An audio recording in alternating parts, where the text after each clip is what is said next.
दोस्तों जिस सीरीज का आप लोग इंतजार कर रहे थे आखिरी सुख पार्ट 2 का वो फाइनली आ चुका है रियो प्लस के ओटीटी पर। और आप जहां देखते हैं वहां पर भी आ ही चुका होगा क्योंकि ये लोग देर से रिलीज किए थे, लगभग 2-3 बजे रात में रिलीज किए हैं भाई। तो फाइनली जाकर देख लिया मैंने इस सीरीज को, जिसमें 3 स्टार कास्ट देखने को मिली है। पार्ट 2 में भी सिर्फ 2 एपिसोड देखने को मिला है। पूरी सीरीज की टाइम ड्यूरेशन 36 मिनट का है दोस्तों। पार्ट 2 में हम लोग को मालविका तोमर और सुहाना खान देखने को मिली है। पार्ट 2 में जोनीटा के लिए आप लोग मत जाइएगा। और मैं एक बात बोलना चाहूंगा, पार्ट 2 में आप लोग किसी के लिए मत जाइए तो सही है दोस्तों, अपना समय बेकार मत करिए। देखिए दोस्तों, क्योंकि पार्ट 1 में भाई कितना अच्छा सीन देखने को मिला था हम लोग को जोनीटा डिक्रूज का और मालविका तोमर का। पार्ट 2 में भाई सीन का लेवल कुछ नहीं है दोस्तों।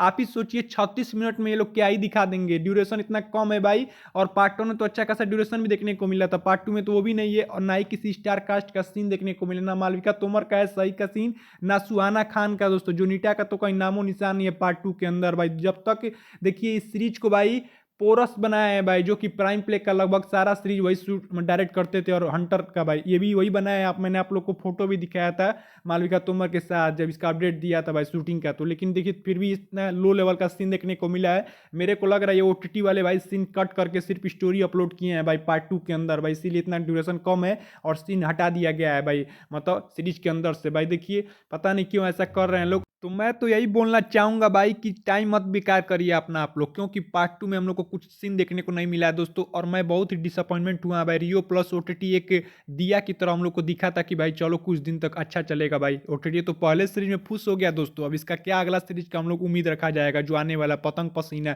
उसमें तो और सीन देखने को नहीं मिलेगा। देख लीजिएगा आप लोग भाई, इसलिए सोच समझ कर आप लोग अपना फैसला लीजिएगा कि क्या करना है क्या नहीं करना है। मेरा काम है भाई कि एक एक पॉइंट को मैं नोटिस करूं और आप लोग के सामने रख दूं, फिर अपना डिसीजन आप लोग के हाथ में है कि